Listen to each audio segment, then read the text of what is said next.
والعاقبۃ للمتقین والصلاۃ والسلام علی سید الانبیاء والمرسلین اما بعد فاعوذ باللہ من الشیطان الرجیم بسم اللہ الرحمن الرحیم یحبہم ویحبونہ صدق اللہ وصدق رسولہ النبی الکریم الامین الصلاۃ والسلام علیک یا سیدی یا رسول اللہ وعلی آلک واصحابک یا سیدی یا حبیب اللہ۔ گرامی قدر خالق لم یزل نے قرآن مجید فرقان حمید برہان رشید میں ارشاد فرمایا ہے، یحبہم کہ خالق کائنات ان سے محبت فرماتا ہے، ویحبونہ اور وہ اللہ سے محبت کرتے ہیں۔ تو خالق کائنات نے انسان کے ایمان کی تکمیل کے لیے اپنی محبت کو اور اپنے پیارے محبوب علیہ الصلاۃ والتسلیم کی محبت کو شرط قرار دیا ہے۔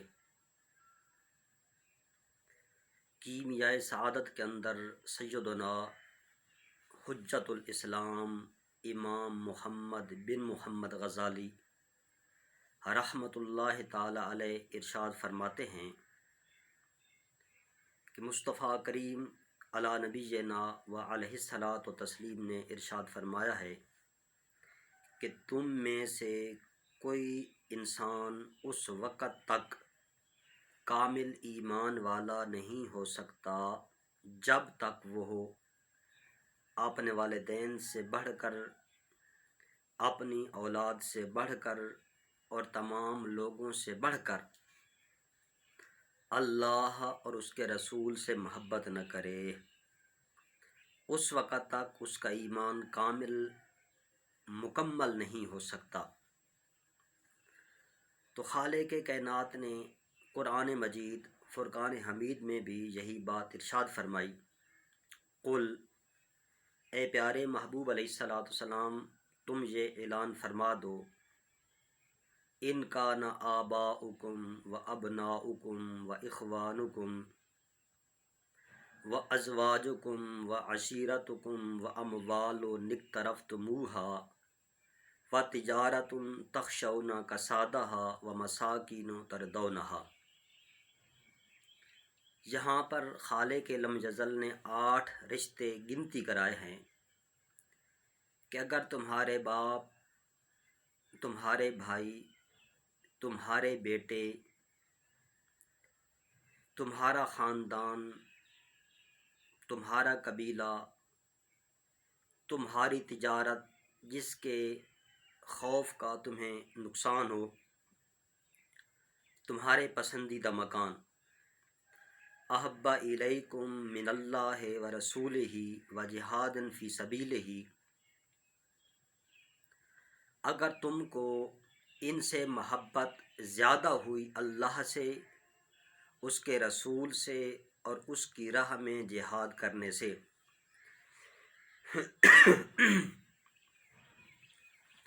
فتربصوا انتظار کرو حتی یاتی اللہ بامرہ کہ خالق کائنات اپنا امر نازل فرما دے، واللہ لا یہدی القوم الفاسقین کہ خالق کائنات فاسقین کو ہدایت نہیں عطا فرماتا۔ اس آیہ مقدسہ کے اندر بھی خالق کائنات نے ایمان کی تکمیل کے لیے اپنی محبت کو، اپنے پیارے محبوب کی محبت کو، اپنے رستے میں جہاد کرنے کو شرط قرار دیا ہے۔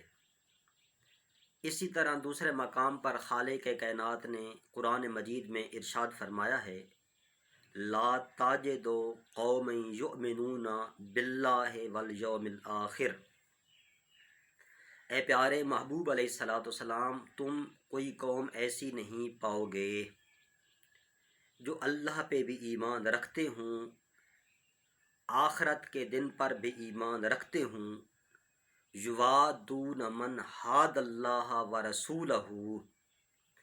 پھر وہ لوگ ان لوگوں سے محبت کریں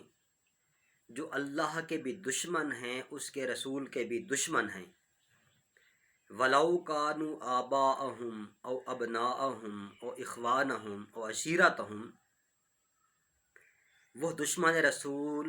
خواہ ان کا سگا باپ ہی کیوں نہ ہو، بیٹا کیوں نہ ہو، بھائی کیوں نہ ہو، خاندان والے کیوں نہ ہوں،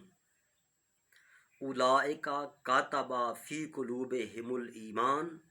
یہ وہ لوگ ہیں جن کے دلوں کے اندر خالق کائنات نے ایمان کو نقش فرما دیا ہے، اولئک کاتب فی قلوبہم الایمان وأیدہم بروح منہ، اور سیدنا جبریل امین علیہ الصلاۃ والتسلیم کے ذریعے ان کی مدد فرمائی ہے، وَيُدْخِلُهُمْ جَنَّاتٍ تَجْرِي مِن تَحْتِهَا الْأَنْهَارُ خَالِدِينَ فِيهَا، خالق کائنات ان کو ایسی جنات میں داخل فرمائے گا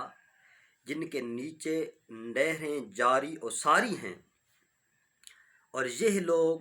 ان جنتوں میں ہمیشہ ہمیشہ رہیں گے، رضی اللہ عنہم ورضوا عنہ، اللہ رب العزت ان لوگوں سے راضی ہوا ہے اور وہ لوگ اللہ پہ راضی ہیں، رضی اللہ عنہم ورضوا عنہ، اولئک حزب اللہ، یہی جماعت اللہ کی جماعت ہے،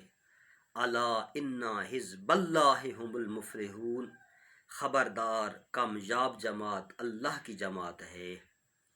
تو گرامی قدر، اس آیہ مقدسہ میں بھی خالق کائنات نے اپنی محبت اور اپنے پیارے محبوب کی محبت کے لیے اس بات کا ذکر فرمایا ہے کہ جو لوگ اللہ سے دشمنی رکھتے ہیں، اس کے رسول سے دشمنی رکھتے ہیں، یہ لوگ جن کے دلوں کے اندر اللہ کی محبت ہے، اس کے نبی کی محبت ہے، ایسے لوگوں سے قطعاً بھی محبت نہیں کر سکتے۔ گرامی قدر، ہمارے آقا و مولا جناب محمد الرسول اللہ صلی اللہ علیہ وسلم اکثر یہ دعا فرمایا کرتے تھے، اللہم ارزقنی حبک، اے الہ العالمین مجھ کو اپنی محبت عطا فرما، وحب من احبک، اور اس کی محبت عطا فرما جو تجھ سے محبت کرتا ہے، وحب من یقربنی الی حبک، اور اس انسان کی محبت عطا فرما کہ جس کی محبت مجھ کو تیرے قریب کر دے، وَاجْعَلْ حُبَّكَ أَحَبَّ إِلَيَّ مِنَ الْمَاءِ الْبَارِدِ، گرمیوں کا موسم ہو، انسان کو سخت پیاس لگی ہو، ٹھنڈا پانی سامنے موجود ہو، انسان پینے پہ قادر بھی ہو، کوئی رکاوٹ بھی نہ ہو، اس وقت جو پانی کی محبت انسان کے دل کے اندر ہوتی ہے، اس محبت سے بھی زیادہ بڑھ کر اپنی محبت عطا فرما۔ مصطفیٰ کریم علیہ الصلاۃ والسلام اس دعا میں رب کی محبت کی دعا فرما رہے ہیں، جو خود محبوبیت کے مقام پہ فائز ہیں، تو ہم گناہ گار اپنے رب سے اس کی محبت کیوں نہ مانگیں۔ اسی طرح اور مقام پر مصطفیٰ کریم علیہ الصلاۃ والسلام کا ارشاد گرامی ملتا ہے کہ آپ یہ بھی دعا فرمایا کرتے تھے کہ اللہم اسألک الشوق الی لقائک ولذت النظر الی وجہک الکریم، الہ العالمین، میں تجھ سے تیری ملاقات کے شوق کا سوال کرتا ہوں اور تجھ سے تیرے کریم چہرے کی زیارت کی لذت کا سوال کرتا ہوں۔ تو اس دعا میں بھی مصطفیٰ کریم علیہ الصلاۃ والسلام رب کی ملاقات اور رب کے چہرے کی زیارت کی لذت کی دعا فرما رہے ہیں۔ تو ہم کو بھی مصطفیٰ کریم علیہ السلام کے نقش قدم پہ چلتے ہوئے رب سے یہ دعا کرنی چاہیے، مولا ہم کو اپنی محبت عطا فرما، اپنی ملاقات کا شوق عطا فرما، اور اپنے کریم چہرے کی زیارت کی لذت عطا فرما۔ گرامی قدر اللہ کے پاک پیغمبر سیدنا عیسیٰ روح اللہ، خالق لم یزل نے ان سے ارشاد فرمایا، اے پیارے عیسیٰ، جا ان لوگوں کو تلاش کر، ان لوگوں کی صحبت اور سنگت کو اختیار کر جو لوگ مجھ سے محبت کرتے ہیں۔ آپ گھر سے تشریف لائے، ایک قوم کے پاس پہنچے جو انتہائی کمزور، لاغر اور نحیف تھی۔ آپ نے پوچھا کہ آپ کا یہ حال کس طرح ہو گیا ہے؟ تو ان لوگوں نے بتایا کہ اے اللہ کے پاک پیغمبر سیدنا عیسیٰ روح اللہ، اللہ کے خوف سے ہمارا یہ حال ہو چکا ہے۔ تو آپ نے فرمایا کہ اللہ کا یہ حق ہے کہ تم کو اپنے عذاب سے محفوظ فرما دے۔ پھر آپ آگے تشریف لے گئے، ایک اور قوم کے پاس پہنچے، وہ پہلی قوم سے بھی زیادہ کمزور اور نحیف تھے۔ آپ نے ان سے پوچھا کہ تمہارا یہ حال کس طرح بن گیا ہے؟ تو انہوں نے عرض کی، اے عیسیٰ روح اللہ، ہم کو جنت کی محبت نے ہمارا یہ حال کر دیا ہے۔ تو آپ نے فرمایا کہ اللہ کا یہ تم پر حق ہے کہ تم کو جنت عطا فرما دے۔ پھر آپ آگے تشریف لے گئے، ایک اور قوم کے پاس پہنچے جو پہلے قوموں سے بھی زیادہ نحیف، کمزور اور ناتواں تھے۔ آپ نے اور ان کے چہرے 14ویں کے چاند کی طرح جگمگا رہے تھے۔ آپ نے پوچھا کہ تمہارا یہ حال کس طرح ہو گیا ہے؟ تو ان لوگوں نے بتایا کہ ہم کو اللہ کی محبت نے ایسا کر دیا ہے، ہمارا یہ حال اللہ کی محبت نے کر دیا ہے، ہمارے دلوں کے اندر اللہ رب العزت کی محبت ہے۔ تو آپ نے فرمایا کہ خالق کائنات نے مجھ کو یہ حکم دیا ہے کہ جا کر میں تمہاری صحبت، سنگت اور ہم نشینی اختیار کروں۔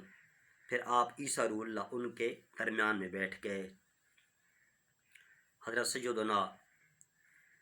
داؤد علیہ السلام کو خالق کائنات نے فرمایا، اے پیارے داؤد،